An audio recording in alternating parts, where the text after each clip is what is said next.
This is Antithesis, your underground academic radio where the focus is on you.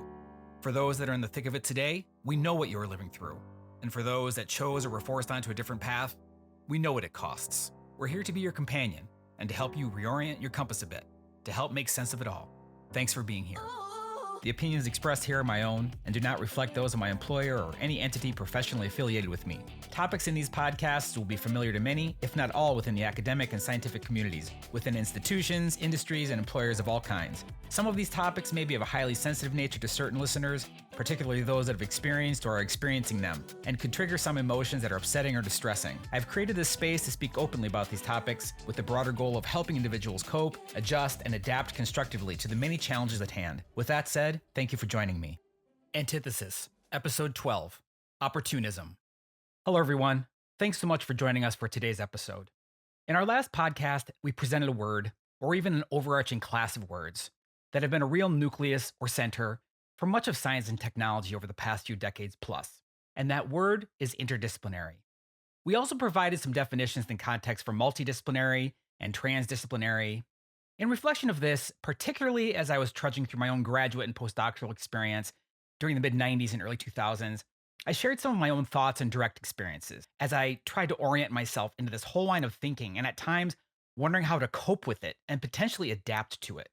And I think it's important to declare, and I will continue to do so, that I want the messages that I'm sharing to not be interpreted as any type of buzzkill, especially for anyone truly hyped and motivated to be all you can be and ride the waves of whatever may be pushing fields forward, including those that cross boundaries between disciplines and bridge them. I don't just think, I believe that all trusted pursuits to advance science and technology should be aggressive, and I take this advocacy seriously. But it's important to note that matters such as this, from the very surface, can have some disorienting effects internally, not for all, but for many people at different stages of their lives, educations, and careers. No matter if you are a young student, seasoned researcher, and even a more senior figure in academia or otherwise. And this is where I feel it's important for folks to think about how each individual can interpret what these words and names might mean to them, and if they do mean something, or even if they should at all. And this really boils down to a couple key considerations. First, do you have some kind of identity for yourself, meaning how you think of yourself in your area of study and or work? If so, do you believe this subscribes you to a certain realm, either specifically or broadly, of belonging? If not, do you feel as if you need some kind of identity? Do you feel like an outsider? And what are the reasons you feel this way? Second, some fancy new naming convention comes along like wildfire. For example, like our discussion in the past of adopting the expression systems biology, either within your field of pursuit and expertise, or maybe even more broadly in the wider universe of science and technology. Do you feel that you fit under this umbrella?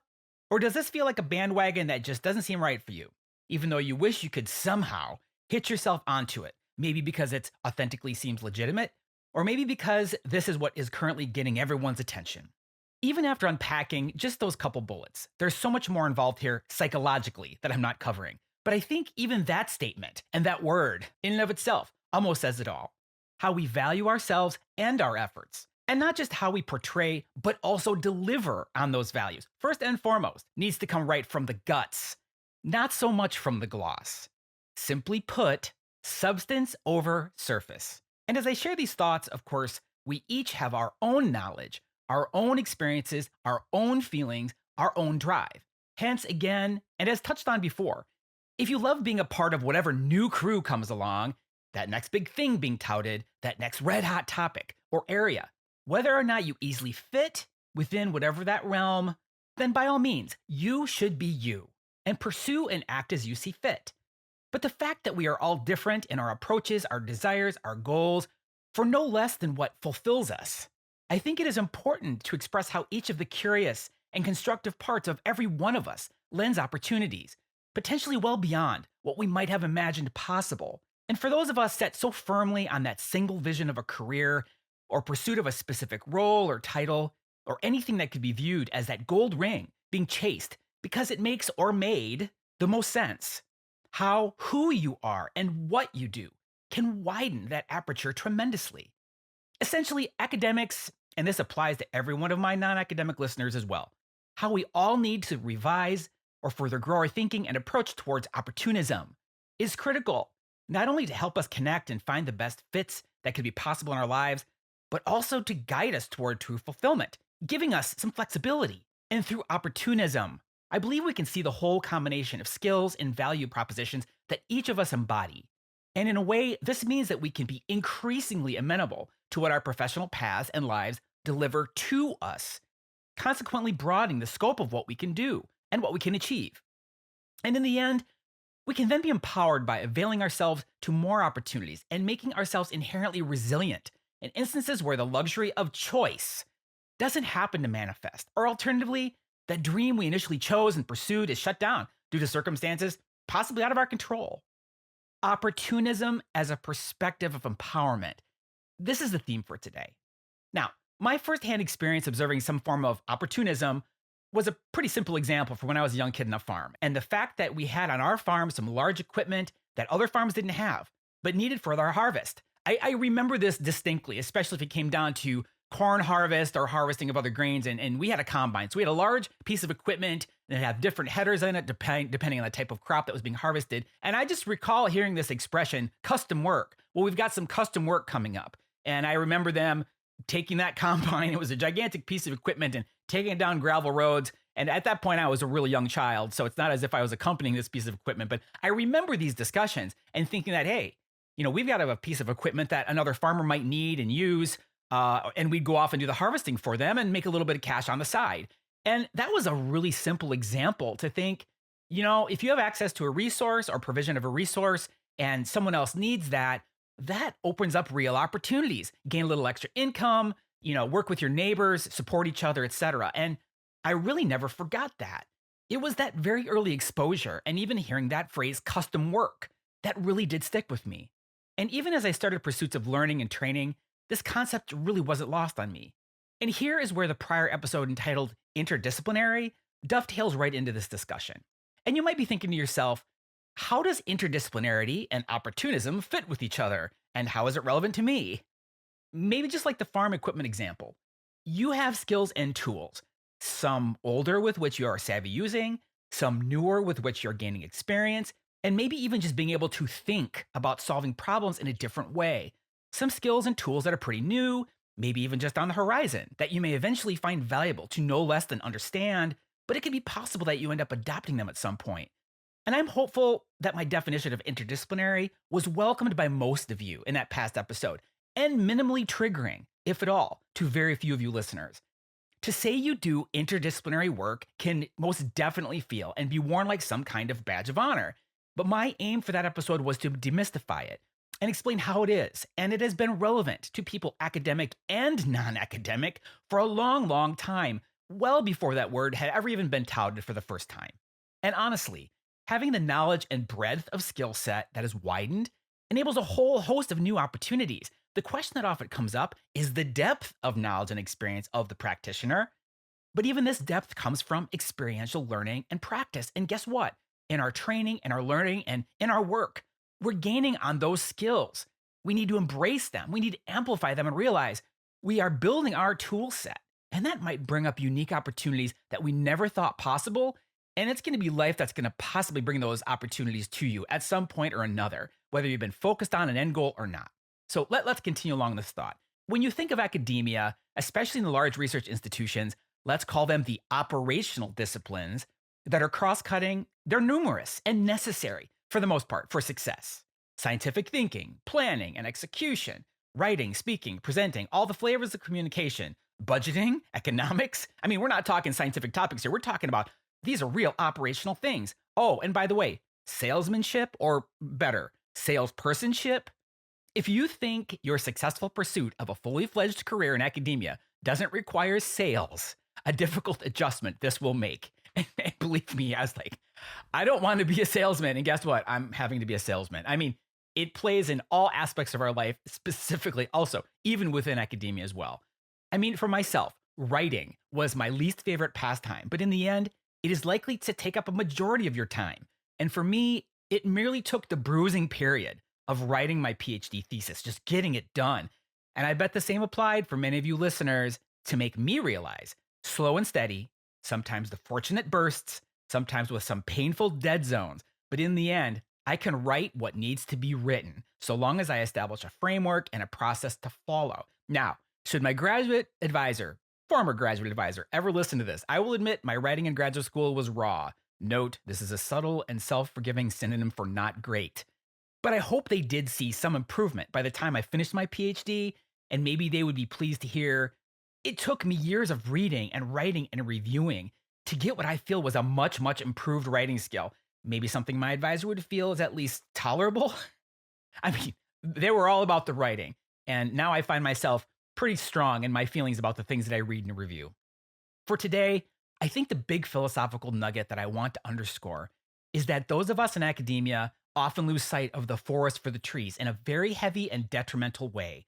And I do think this sets this vocation apart, at least somewhat notably, from the non academic world, because it is assumed you'll have all the base skill sets required to not just get everything done, but pretty much get it all done at once. Research, with the winning of all the funding, teaching, and service. And you will excel in at least the research and funding component, and not to sound trite, but we'll do so while basically checking the teaching and service boxes. Think of it, the reality of the latter two at these institutions, and in fact, when you're even simply good at one or both of teaching and service, it can draw the type of attention you don't want. And for here, I'll just leave it at that for now. As academics and scientists, engineers, clinicians, and others, we are so outcome oriented. And yet again, including that validation piece we've talked about before, it is too easy to brush off all the other gains we can make, including the smaller ones that can be so formative for us personally. And as we can become so myopic on our travel up the academic path, we can often be left wondering, where else could I possibly go from here? Maybe in the end, this is actually a forest for the forest problem, in the fact that all of the trees that make up what we are as individuals can yield a true academic forest, but also fully fledged forests of other varieties that are just as grand, just as important, and equally, if not more fulfilling for yourself and those under your stead down the road. Forests that actually need you. I experienced this feeling an issue. As I was proceeding down my own path, but started to see obstacles in my way, I was hit with the realization that I was feeling like an outsider from so much of the rest of the world. I mean, if I ended up needing to transition, how would I make any foray into industry, for example? Especially since my work was not necessarily focused within the industrial realm, broadly speaking. And like so many other facets of academic positions, we aren't trained to think differently about this. And why would we, right? I believe conventions are changing now, even if just slowly, where alternative paths and discussions of them are becoming more common, because this is simply common sense, specifically for grad students and postdocs. But by the time you hit the faculty position, once you're in the thick of an actual faculty position, then what? What else besides this one-way street? Or for those of you tuning in that are just starting out as graduate or undergraduate students, can we have you hold your eyes open to the bigger picture of the broader possibilities right from day one? For each and every skill you gain and sharpen and experience, you notch under your belt. You grow that much farther, and not to just one specific defined end goal. It only expands your horizon. We just aren't trained to think like this. And if we take it down a notch, are we even encouraged to think like this? I can guarantee you that I know some folks were completely discouraged by their advisors from doing anything but pursuing a career in academia. There was no space for anything else. Hell, there wasn't even time for it. So why would that have been a part of the normal discussion in terms of training? And that really does need to change. But it isn't just the folks of you that are out there that are young and beginning your careers and educations. It's for a lot of people that have been in this game and have been focused so myopically on, well, continuing that academic career, the faculty position, where do we go from there? For those of you that need it now, and for those of you that might find yourselves in a circumstance later where it would be helpful, I am granting you a non-expiring license with full privileges to free yourself from any hesitation of thinking about any and every other opportunity that lies before you, anticipated or not, whether its trajectory keeps you within the academic realm or it branches off. The world in these pursuits should be perceived as an oyster that has more than one pearl to choose from, or more aptly, more than one pearl that could choose you. Like Mr. Miyagi said during his trainings with Daniel in The Karate Kid, wax on, wax off, paint the fence up, paint the fence down. The skill sets that you have grown, that you continue to expand by practice, how you've managed to this point, the things you've gained, the things you've learned, the failures that have taught you important lessons, the creative side, the analytical side. For some, maybe the human component, the fostering element. Was it embraced? Was it not embraced by others? But you see the value, you knew the importance of that in your laboratory, in your classroom, wherever you were operating. For others, the building and executing of programs, or the pursuit of having an impact in some other field or professional pursuit, one that your interdisciplinary work helps you cut your teeth and fan the flames for an entirely new adventure. It is interesting to think that the bonds of academia to some can start to feel a bit like a prison because of so much of what we've discussed thus far in this series. And this feeling might only become amplified further by the need for opportunism to succeed and survive in academia. Take this as a healthy reminder to reflect on all of your facets, all of the things that make you tick, that make you unique, that make you exceptional, and to allow yourself the headroom to reflect on these for you, what they mean for your path and new opportunities. Even with the criticism you're getting, even if you're finding some recalcitrance to who you are and what you are bringing into the academic mission, you have to take that opportunity in your own hands. Think about what you are and what you mean to yourself, what your skill sets can bring. Because, quote unquote, if that fit isn't there for you, the whole world of opportunities may well be calling. And I think from day one, every one of us needs to keep those options open, see what might be brought. What are the opportunities? What fruit in that basket might end up showing up and providing you an even brighter future, a stronger future? Maybe it isn't directly within the halls of academia.